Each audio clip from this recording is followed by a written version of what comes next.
Hello, everyone, and welcome back to another edition of To The Point podcast. Hope you guys are all doing well today.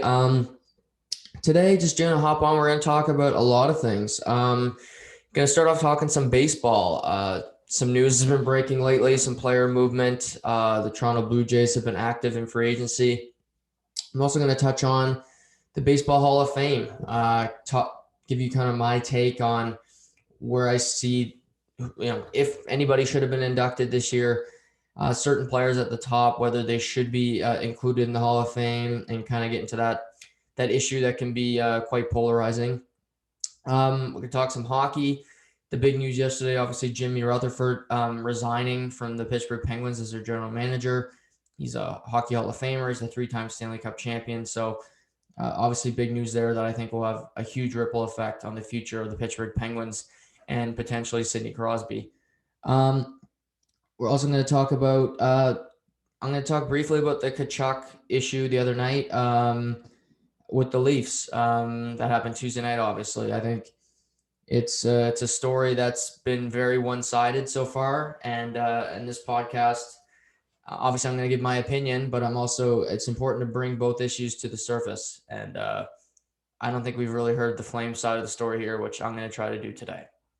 And then finally, we'll talk some football. Not the Super Bowl yet. Obviously, that's a week from Sunday. But the last head coaching vacancy was filled yesterday. The Houston Texans did hire a coach. He was a minority, so they said they were going to do that. They did do that, but it was not Leslie Frazier or Eric Bieniemy. So I'll touch on that towards the end of the podcast. But those are the three big headlines today that we'll talk about. And like I said, I'll start off by talking about the Baseball Hall of Fame. So every year, it's kind of this polarizing thing because in the past, voters did not have to reveal who they're voting for, and they still don't. It's up to the individual person if they want to share it 14 days after casting their ballot.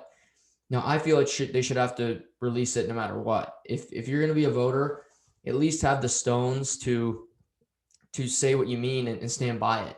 I come on here and I say my opinions, and people are going to disagree with me. People are going to disagree with you on anything. It could be, you could be crossing the street and you do it the wrong way. People are going to have an opinion on it. So that's just life.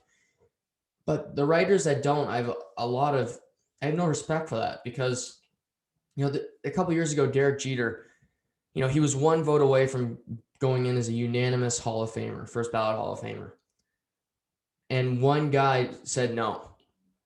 And, it's just childish. And the guy didn't reveal who he was until after. And then he said that, Jeter wasn't really a nice guy or something like that.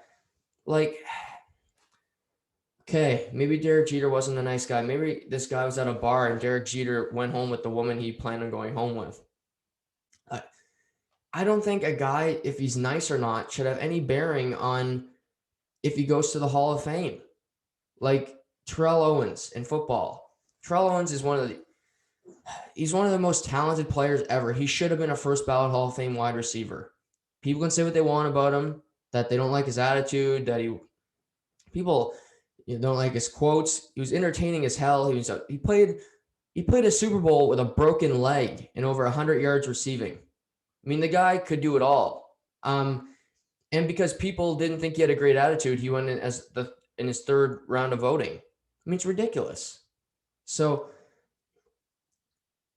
I mean, it's just as bad on these writers because they muck it up worse than it has to be. And doing that to Jeter, and not showing your vote, and they should have to reveal it. If you don't want to, then get off the committee. If you're that scared of the backlash, or stand by what you got your little circles there, you're coloring it in. Well, just tell people what you're thinking. Then at least if you explain it, people are still going to not agree with it, but at least you're upfront and they know where you're coming from. So Tuesday, Hall of Fame, said people are voting. The guys there's tons of people on the ballot, just the main guys that we're going to talk about. Barry Bonds, Roger Clemens, Kurt Schilling. They were the top three vote getters. Obviously Roger Clemens, fantastic pitcher, pitched for the Blue Jays for 2 years, won a Cy Young Award with the Blue Jays. But Here's the thing about Roger Clemens. He got caught for using steroids. And obviously Barry Bonds, some people consider him the home run king. I don't. And there's a reason for that, because he used steroids to do it. And was Barry Bonds a fantastic pitcher before he used a fantastic batter before he used steroids? Yes, without question. He was a Hall of Famer before he used steroids. However, the second you cheat the game, you're out of the Hall of Fame. Roger Maris, you got Roger Maris, Hank Aaron, Babe Ruth. Maybe they were using steroids. I don't think so. But guess what? They didn't get caught. Lance Armstrong, you won all those Tour de France's, and you could say, yes, all these other bikers were doping too. Great, maybe they were, but they clearly did something better than you not to get caught. And for Bonds and Clemens, who are both steroid users, to me, you should never get in. And Tuesday was you get 10 years of voting in baseball. I don't know why it's so long. To me, Hall of Fame is really simple. When you say a player's name, is he a Hall of Famer? Like, for instance, Jaromir Jagr, Hall of Famer? Duh. Yes. Hall of Famer. Patrick Marleau, Hall of Famer? I'm not so sure. So it doesn't, to me, the Hall of Fame should be the Hall of Fame, not the Hall of Very Good. And Patrick Marleau will get to the Hall of Fame because he's going to break Gordie Howe's record and he's played for a long time. But is he a Hall of Famer? Is he really? I mean, we're too nice. There's great players. Every generation has great players, but it's the greatest players. Like, when I think of the Hall of Fame, just a couple names, guys I respect and players I love watching: Chris Pronger and Scott Niedermayer. That's as good as it gets in that generation of defensemen. Chris Pronger maybe had the best exit pass out of his zone. Now that sounds simple stuff. In the history of the game, he might be one of the toughest SOBs to ever play. He controlled the net better than anybody. No forward was getting through there without a pound of flesh. And guess what? They knew it. And the players that were going to go through there had a ton of courage because they knew they were getting their head chopped in by Chris Pronger. Scott Niedermayer, probably the most underappreciated player to ever play hockey. And I mean that. I think Scott Niedermayer is I think you could put him in the top 5 of the best players to ever play the game, to be quite honest. When he played hockey, he made it look so easy. He did everything well. He wasn't the fastest guy, but he didn't need to be because he was smarter than everybody else. When you talk about winners, Scott Niedermayer is the ultimate winner. Nobody did it better at winning. I mean, Scott Niedermayer won at everything he did. And when I'm thinking of baseball, like Niedermayer, Pronger, Roger Maris in baseball, he hit 60 home runs in a season, and then Barry Bonds goes and hits 75. You were juicing. Maybe you could hit 50 without it, but you needed that extra boost to beat the record, to beat Hank Aaron. You're not the home run king. Hank Aaron is. You're not the best year ever hitting home runs. It's not you or Sammy Sosa. It's Roger Maris, because Roger Maris did it the right way without sticking a needle in his ass. Point blank. And nobody got voted in. This happens in baseball. Nobody got voted in. It was the first time since 2013. But Barry Bonds at 61.8% of the vote. Clemons at 61.6% of the vote. You need 75% of the vote from the collective writers to get into the Hall of Fame. The closest was Curt Schilling, who has 71.1%. Now, Curt Schilling is not getting voted in for a different reason. He's got a lot of political stuff. He was a big Trump supporter. He has opinions on things people really don't like, and that's kind of polarizing. Now, that's a completely different thing. Schilling should be in the Hall of Fame. He didn't juice. Okay? He has some opinions that people don't like. Well, how that doesn't change his ability on what he did on the field. again, your character off the field has nothing to do with it. I read a piece this week about Ty Cobb. And Ty Cobb is known to be one of the worst people on earth. He was a flat out bigot. He was a sexist, misogynist. Guess what? He's in the Baseball Hall of Fame because he played baseball. He didn't play human being. You're playing a sport. You're not there to make friends. However, what you're doing is playing the sport, and juicing is cheating the sport, and it's cheating everybody else that's playing the game the right way. And they got 1 year of eligibility left, but I really hope that Bonds and Clemons do not get voted in. And I know I'm probably in the minority in this take, but don't use steroids. It's pretty simple. Don't. You both have phenomenal careers, and maybe you couldn't play as long at that high of a level, but every athlete goes through that where they're not the same anymore. It happens to everybody. Father Time is undefeated. And I just can't with good conscience, the Hall of Fame, you could say it's an overrated thing, but for a sports fanatic like me, it's important. People like Basketball Hall of Fame's a joke. They just let anybody in. If you played long enough, you're in the Basketball Hall of Fame. It should be for these great players that did it the right way. And if you were, Deion Sanders was Michael Irvin, Deion Sanders were no picnic off the field. But guess what? Are they Hall of Famers when you say their name? Yeah. Of course. It's really that simple to me. Say a name. Martin St. Louis got voted in a couple years ago. And I was like, what? I don't know. I still don't know. Won a Stanley Cup. Yep. Won a Hart Trophy. Won Art Ross. All very impressive.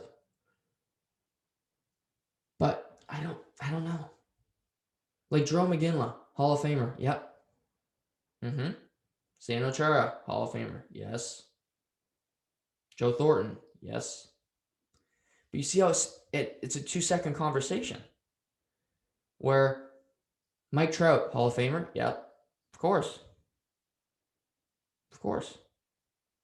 But I just hope for baseball's sake. I mean, the way they vote is a flawed process to begin with.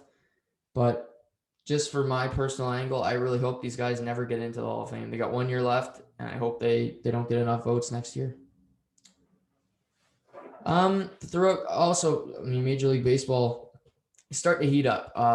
They have the slowest offseason of any of the major team sports.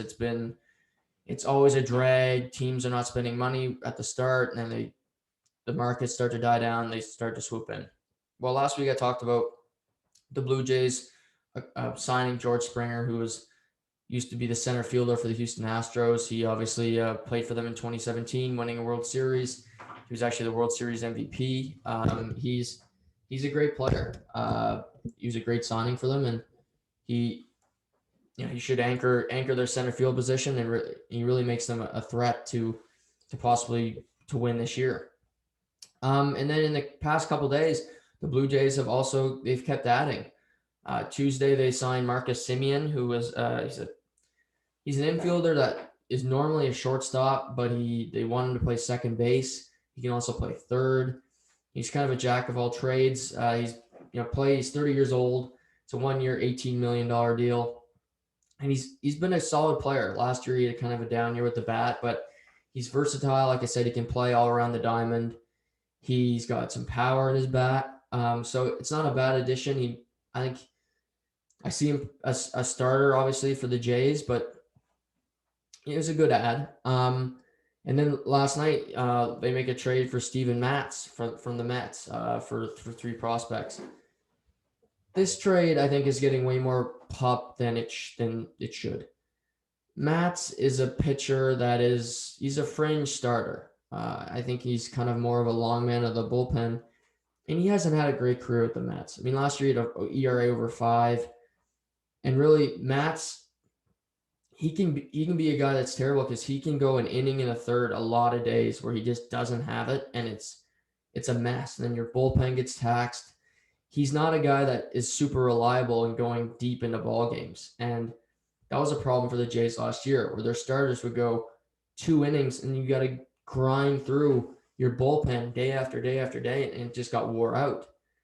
And I'm not saying it's a terrible ad. For what they gave up, it really wasn't a bad addition.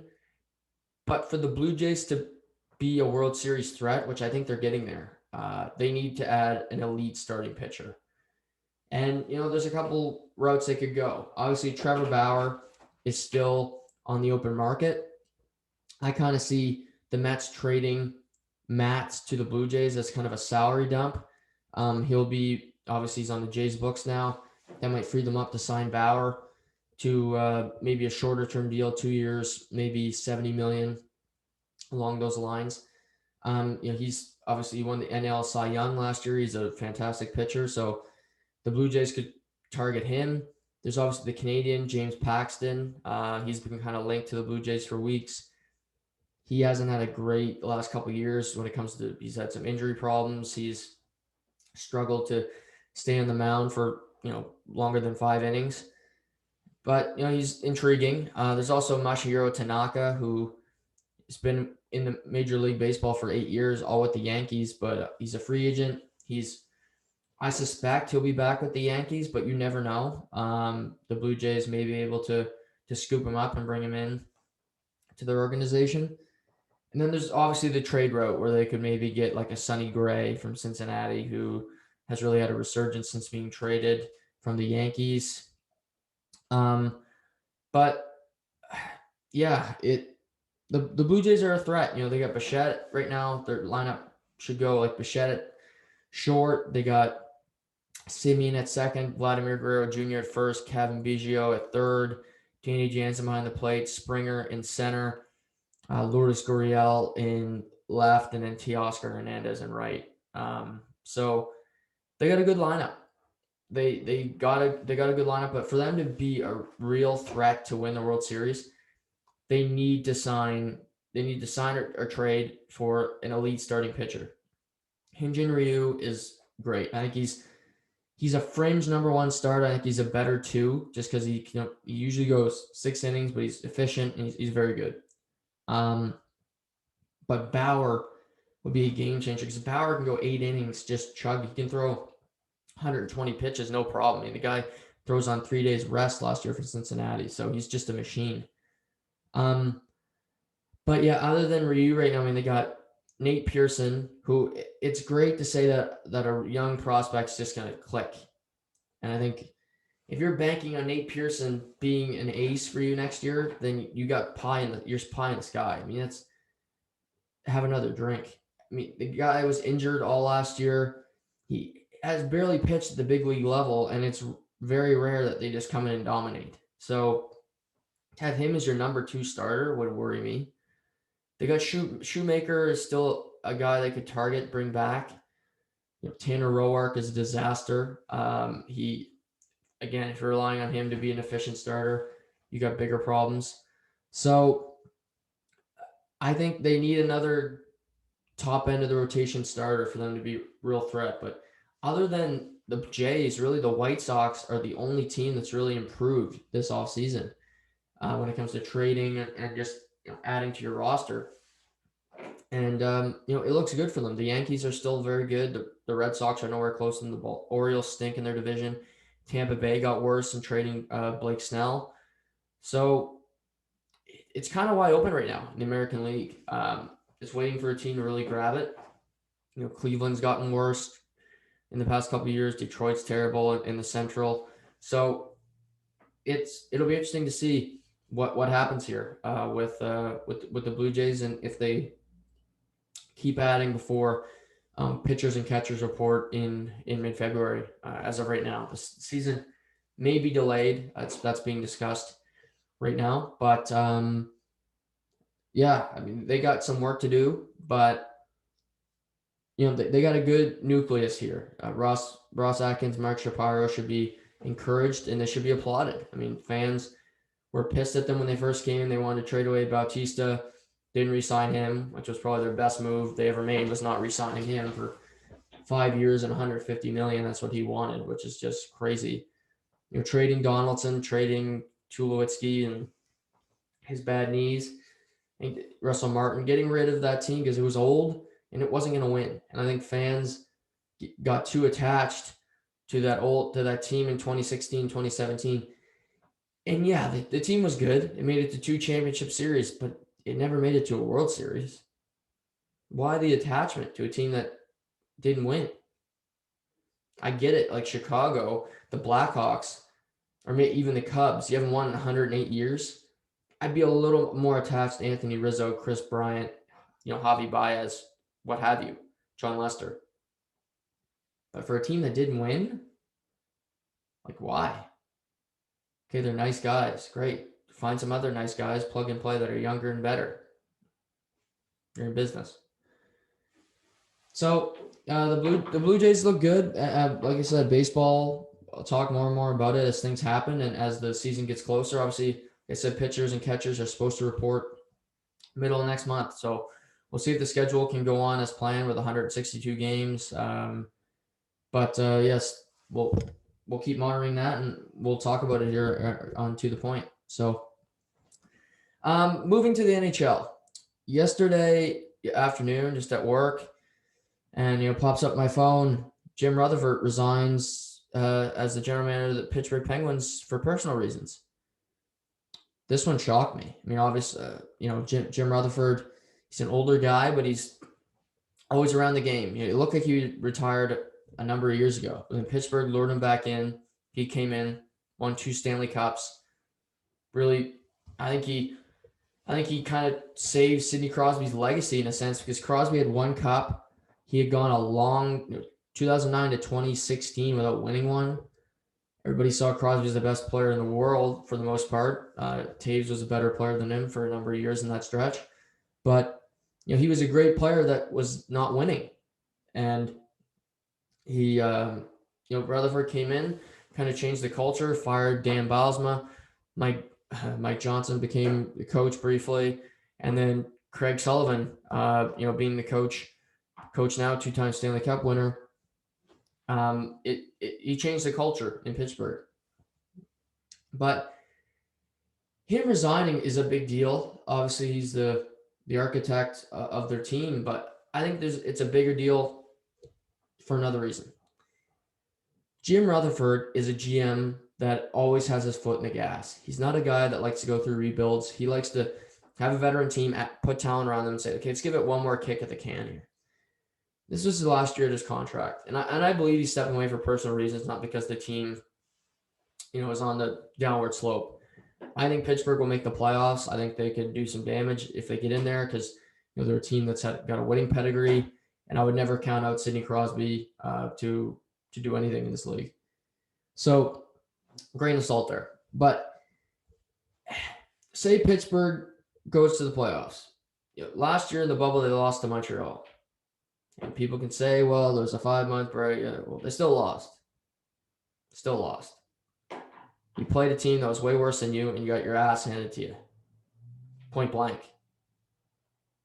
I don't know if Sid dressed during that. Sid Malkin, I don't think dressed. I think they were still back in Nova Scotia somewhere. But the big thing here for me is Jim Rutherford resigning is, who's the new general manager, and what's he going to do?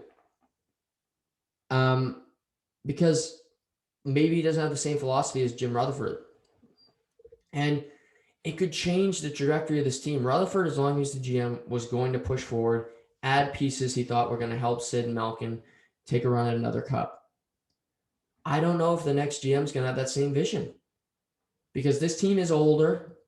Crosby's getting old.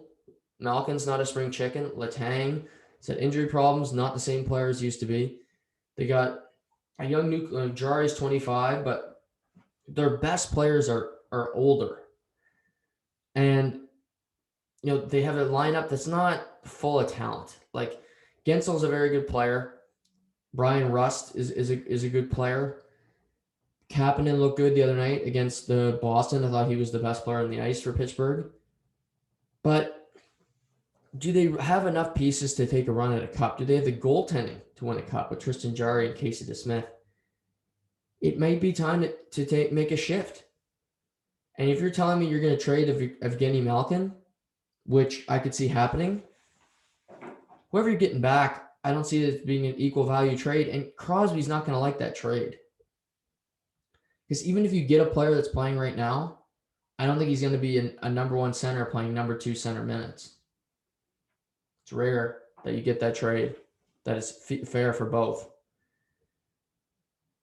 And does that change Crosby's mindset on Pittsburgh?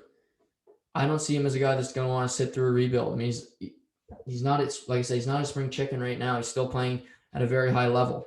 But Father Time's undefeated. The guy has had problems with concussions. He's had injuries in the past. Who says that his body holds up for a long period of time?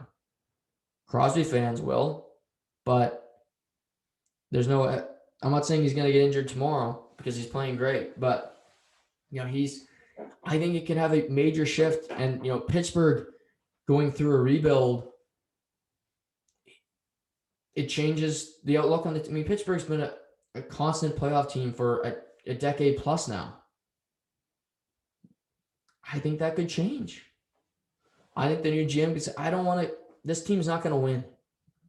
This team has winners on it, like Chicago, but we don't have the nucleus to win. We don't have the cap money to get better right now. We need to shed some of this. And does Sidney Crosby, could it be a quick rebuild? Maybe, but do I want to sit here while we finish 7th in the Eastern Conference for 2 years? I don't know. He wants to win cups, plural, still in his career. I mean, he wants to, Gretzky's got 4. I'm sure he wants to get 5. 6, as many as he can, but some people compare him to Wayne. He probably wants more than Wayne. So it's an interesting one here. I think this could change the Pittsburgh Penguins' trajectory and how their team looks going forward. But yeah, Jim Rutherford, he said he's going to look at his options when his contract expires and his personal reasons. He's not fired or anything like that. And he said it's not because of health that he's stepping down, but the Pittsburgh Penguins could be changed forever with Rutherford leaving. So I think it'd have huge ripple effect on the team and where it goes moving forward.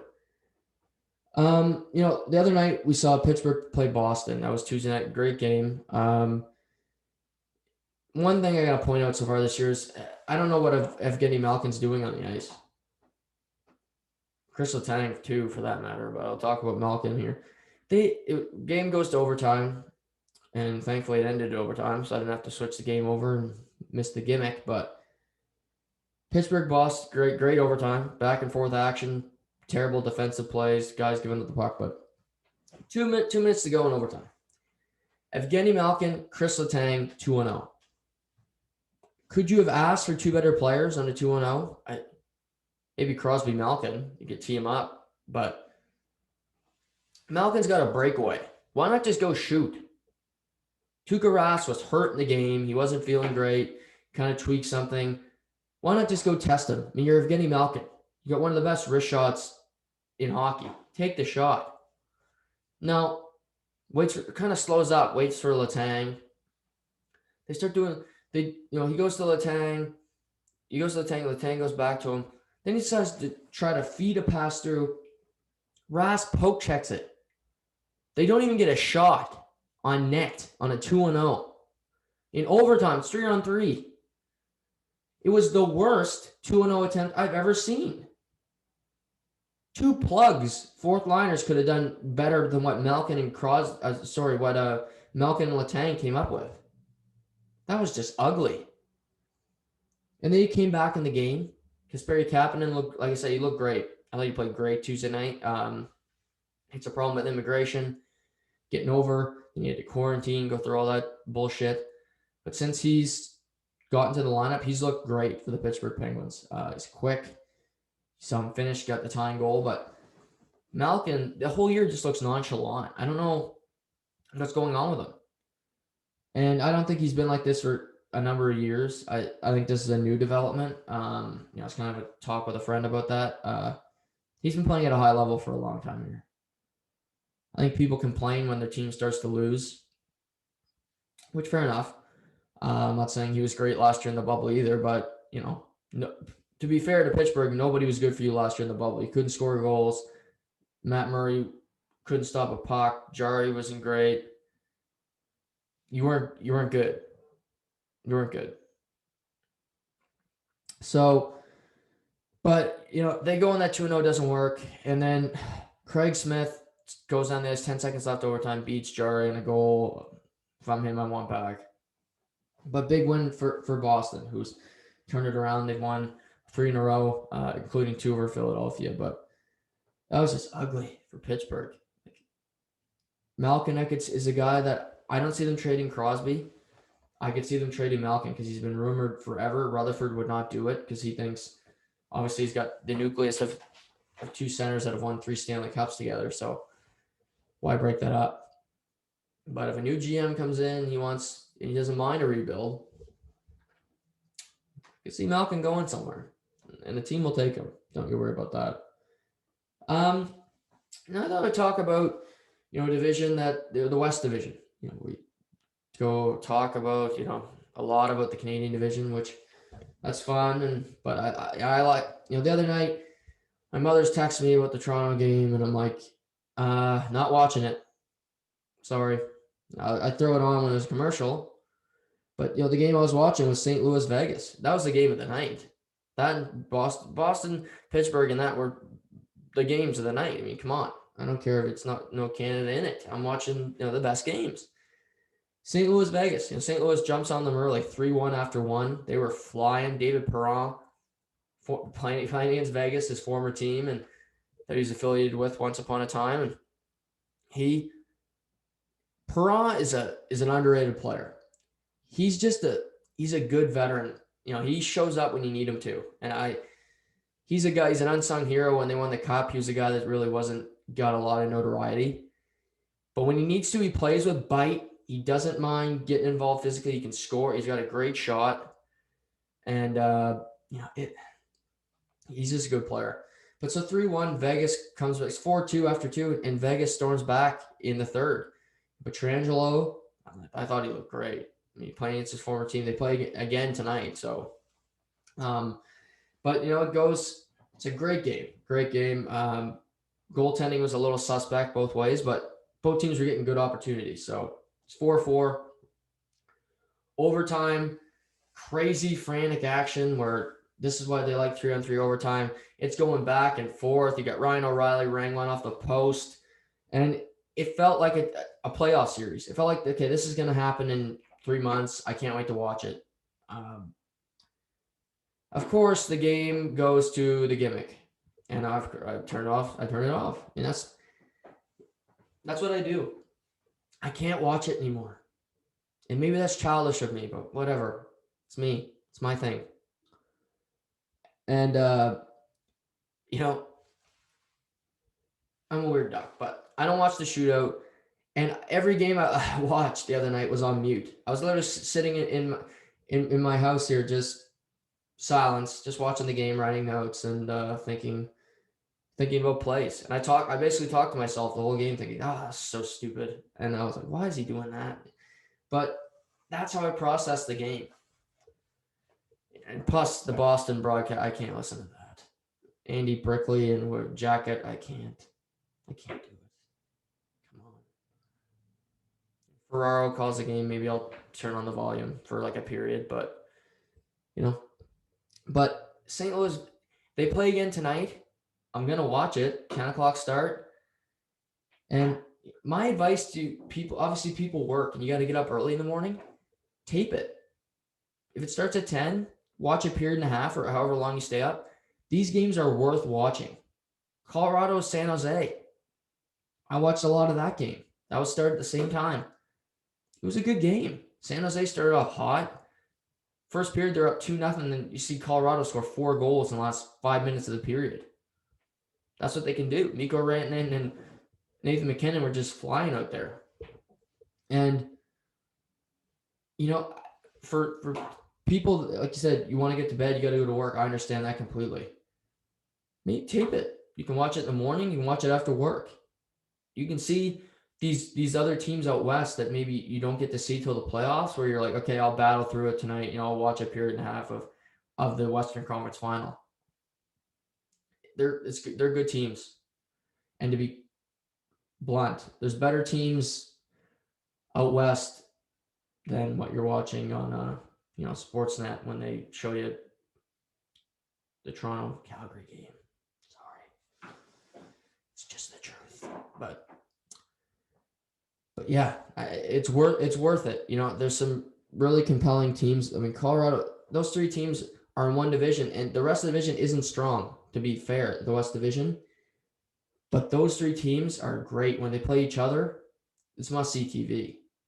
So, that's kind of my advice for everybody out there. Just if you want to see more of the games, PVR it. You can watch it the next morning before you go to work. And it's good because it keeps you informed on the league if you're a big fan. So I will talk about Toronto here. I can't go the whole podcast without not talking about Toronto, of course. Leafs Flames. The Leafs have had a great start to the year. I joke about them because they're easy to pick on just because everybody else loves them. So I like doing that. When I watch Netflix, I look at the queue and whatever's on the top 10, I would never watch any of those shows. Half because out of spite, and the other half because they're probably not good. So that's just, that's my brain there. But I was going back and forth between these games, and I was watching Vegas, St. Louis primarily, but I flipped through. And I saw this after the fact. But, Toronto wins 4-3. I thought they played very well. The first period, I think, might have been their best period. As a Toronto Maple Leafs team, it might have been their best period in a decade. And I'm not kidding. It was 1 or 2-0. It might have been 1-0. But Calgary had one shot. They didn't have the puck. They couldn't get the puck out of the zone. It was domination homes by Toronto. Really impressive. Second period, they fell asleep. You'd like to see a little bit more consistency where they have a great period, and they don't have to have that period again because that's unrealistic. But at least come up with, play even. The second period wasn't even. For Calgary too, I mean, that can go both ways. Calgary, first period, show up. They didn't. And you get Toronto second period, hold the lead, which they wanted to give away. But, Toronto ultimately won the game, 4-3, impressive win. They get 4 out of 4 points in Calgary. Calgary's a good team, so that's a great start to the road trip for the Buds. But when the final buzzer rang, Jake Muzzin kind of sauced the puck at Matthew Tkachuk. And Tkachuk lost it. He went after Muzzin, broke his stick on the bench, hitting some water bottles. And, the temperament from the media and from people I talk to is, Tkachuk's just a whiny little bitch. He's entitled. He's entitled rich kid. Yeah, I have a major problem with that. First of all, yeah, I've said it before. Matthew Tkachuk's my favorite player in the NHL. So, of course, I have a little bit of a bias here. I'll make that from the start. Does everything he do does he do everything great? No. I don't agree with everything he does. But for the most part, where people call him out, I think it's completely BS. Paul Maurice saying last year in the playoffs that he cut Mark Scheifele on purpose is inaccurate. He's moving as fast as he can, and he moved his skate leg to cut the back of his leg. Like, come on. Come on, Mo. You know that's not true. And the other night, Tkachuk is the whiny bitch that freaked out. Well, Jake Muzzin, who's a veteran Stanley Cup winner, has some fucking class. You fire the puck at him after the whistle, maybe do it during the game. Maybe Tkachuk did something during the game that was out of bounds. Maybe. We're sitting around at home. We don't know. But if it's that bad, address it during the game, not after the whistle. like a little bitch move. That's a bitch move after the whistle. You fire the puck at him when the game's over, so you know it's going to cause something. If you're that mad, go fight him. Oh, wait, you won't do that because you know you're getting your fucking head beat in. And it's ridiculous that, oh, Tkachuk's this, he's a whiny little bitch. And on the Toronto media is saying, oh, Jake Muzzin's stepping up for Jack Campbell. Jack Campbell was not hurt when Tkachuk fell on him. Go back and watch the tape. He was hurt when he moved to his right on a play when he kicked out a save, when he's tucked against the post. It was not when Tkachuk fell on him. Not. And it just bothers me that this label's put on a guy when you have Jake Muzzin who gets off scot-free. He's not going to get a fine. He's not going to get a penalty because he took the little man's route out of here. And to be honest, I really like Jake Muzzin. I think he's Toronto's best defenseman by a mile. He's way better than Morgan Riley. He's better. He's more consistent. He's a great defenseman. But in this moment, he was small. If Tkachuk was the whiny bitch, if that's the label, Tkachuk is the whiny little bitch here, well, Muzzin was a little rat. He was Brad Marchand in that moment. That's something Brad Marchand would do. Flip the puck at somebody after the whistle. Think about it. Just think about this. Would Jake Muzzin do that to Sidney Crosby? Would he do it after the whistle? No, he wouldn't do it. Would he do it to Marchand? Probably. Would he do it to Tkachuk? He did it. Would he do it to Anze Kopitar? No. Why? What? So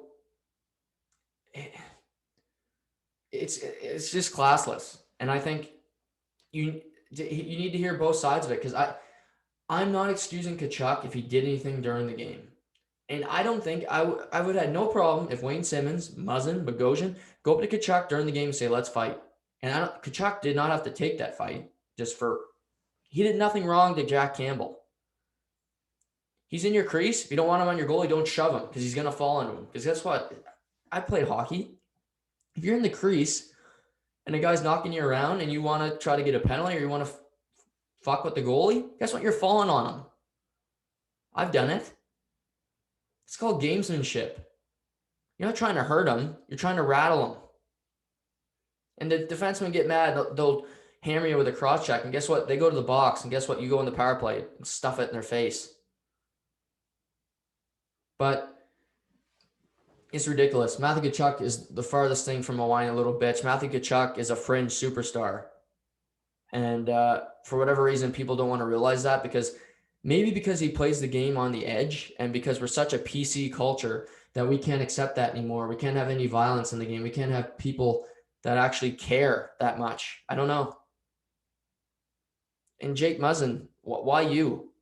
If this was Travis Dermott or trying to think of Leafs players that are kind of a little whiny. If this was Marner, it wouldn't surprise me. But Muzzin, you know better than this. And you unleash the beast. They play each other again. And I'm not saying Tkachuk's going to do anything, but he's not a guy I'd want to fuck with. Because he can fight anybody on that Toronto roster, and he can hit harder than anybody on the Toronto roster. Point blank. But, Muzzin, you started it. So maybe you can prove something to me the next game. You'll fight him or something will happen.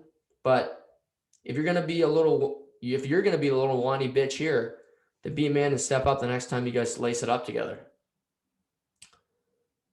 Yeah, so that's, sorry about getting passionate here, but it's just, again, this podcast will talk about everything, but I also like to attack the major media markets because they're not going to tell you the whole story. I will. I'm going to try to. I want to make this informative for you all. And it's important to see both sides of an argument. And I'm going to reiterate this because there'll be more of these incidents this year. Matthew Tkachuk is not 100% innocent here. By no means. But Jake Muzzin, just to be applauded and say, oh, fine, good play, Muzzin. He did nothing wrong. You give the puck to the ref after the game or you leave it. You do not do that to another competitor? When you walk by somebody after you lose a game, do you stick your hand out and then pull it away? No, you shake the guy's hand because guess what? It's about respect. There's players I played against that I really did not care for, but I still shook their hand because I was a man and I did it. I think Muzzin needs to kind of look in the mirror and think, what kind of man am I today? So Toronto gets back on the ice tonight against Edmonton. Montreal returns after a couple of days hiatus against Calgary. Calgary flying east for the first time this year. Ottawa has been in Vancouver. They'll play their third game in 4 nights in Vancouver tonight. They've lost 7-1 and 5-1 so far, so they want to get the hell out of there. Defensively, they can't score. Defensively, they've been terrible. Goaltending has started to leak with Matt Murray, Hoberg giving up 5 last night, but it's a struggle right now in Ottawa, and they're kind of chasing it right now. It's difficult for them. Every time they play, they know they're playing a better team. In a regular year, you get your Detroits, you get your Chicagos, you get your teams that you go through and you're like, okay, we're kind of even Steven with this team. If you think about it this year, they don't get that. Every time they will play this year, on paper, they're worse than the team they're playing. And that's tough. It's tough to win that way. You're going to get some gimmies by playing Detroit 5 times a year. They don't have that luxury this year. Pivoting to the NFL. There was one head coaching vacancy left in the NFL, and it was taken last night. It was reported that, Leslie Frazier, defense coordinator for the Bills, was going to get the job. Then Eric Bieniemy was maybe going to take the Houston job, but surprised, neither of them got it. They gave it to David Culley, who's a Baltimore assistant coach, and this is his first head coaching job in the NFL. He's been involved with the NFL for over 30 years. He's 65 years old, and he's walking into a pit of snakes here.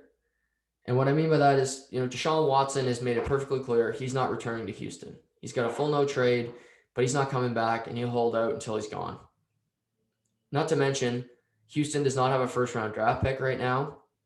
They have 1 pick in the first 3 rounds. They finished 4-12 last year. Their skill position players are weak at best. Their best wide receiver on the roster, Will Fuller, is a free agent. They don't have great cap flexibility. They're hurting. And I see this, David Culley being hired as a sacrificial lamb hire. This team's not going to be good for a long time. And I think by the time they are good, he won't be the head coach. I mean, he's 65 years old, getting your first job. I don't know. I can't see him being there that long. Houston will go through a rebuild, which, established coaches don't want to go through. Maybe they can rebuild their brand, get people trusting the organization again, that they're not, a bunch of bigots who just, Culley's he's an African-American. So they did hire a minority after they were basically put in a corner and had to, but they did it. But by the time this team's good, I don't think he'll be the coach. They'll hire an established guy after, like I said, they rebuild their reputation, their organization.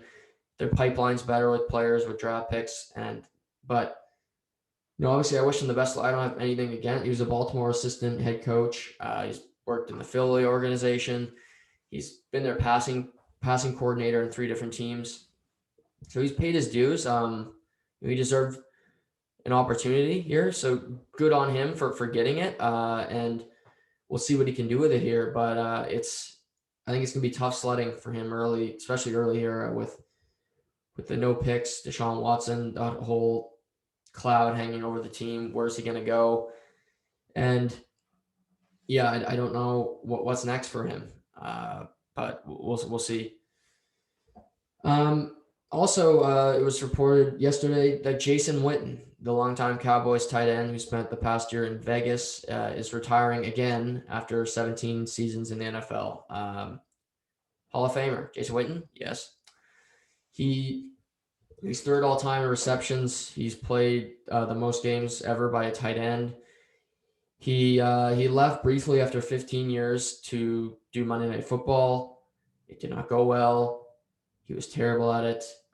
He was really kind of robotic. I think ESPN thought, okay, Well, Tony Romo was great, straight off retirement. Jason Witten will be. He was not ready for it.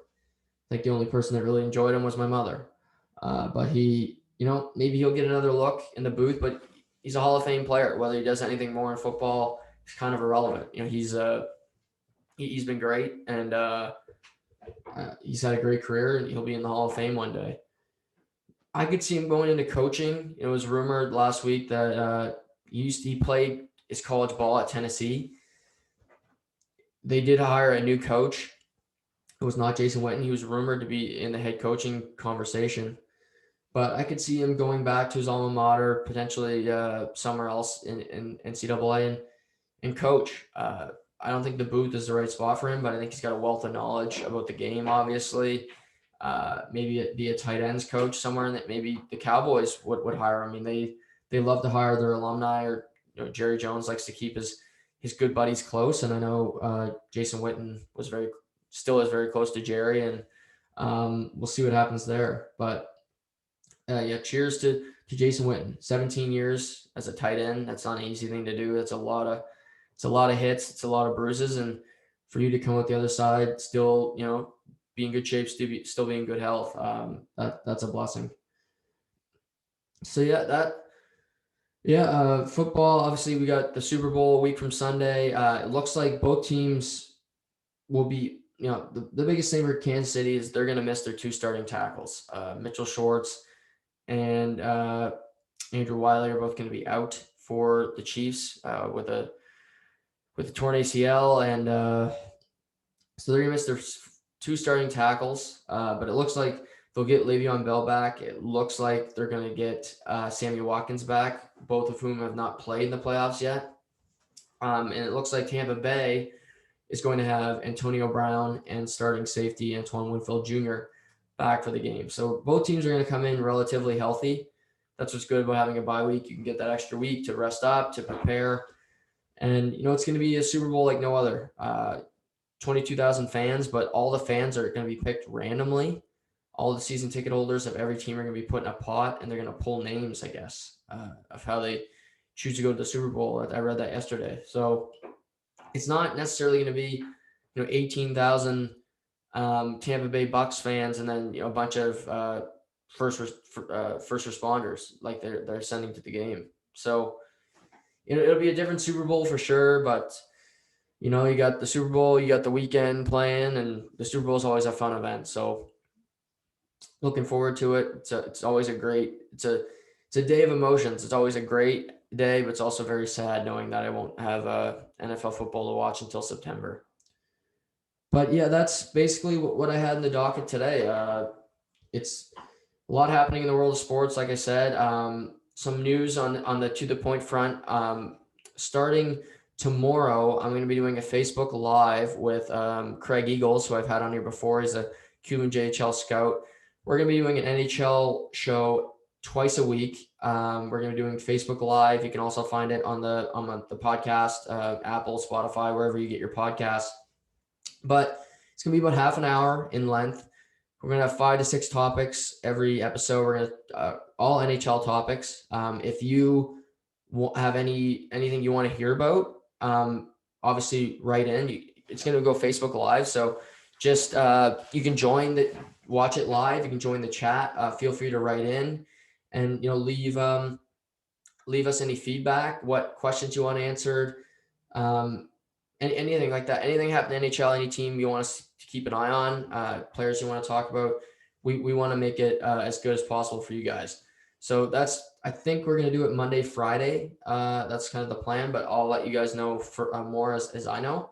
But tomorrow night, 8:00, we'll be doing our first episode. It's called Under Review, but it'll be available on the To The Point platform, and then obviously on Facebook Live. So that's happening this weekend. I'm going to be joined by Dawson Warman. We're going to talk about the NHL awards, who we think should win them.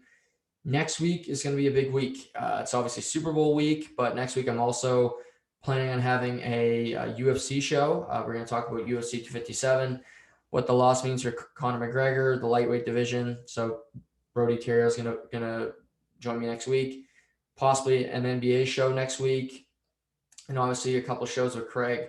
So it's gonna getting busy here unto the point, but that's exciting, for me. A lot of work, but it's fun to obviously to research and to be ready to go. So I'll be prepared and ready to talk about whatever happens. So that's pretty much it today. Obviously got a little passionate there about the Kachuk issue, but yeah, that's sports. That's what I get passionate about. So I'll be back tomorrow morning, talk about some of the action tonight in NHL, NBA, anything around the world of sports.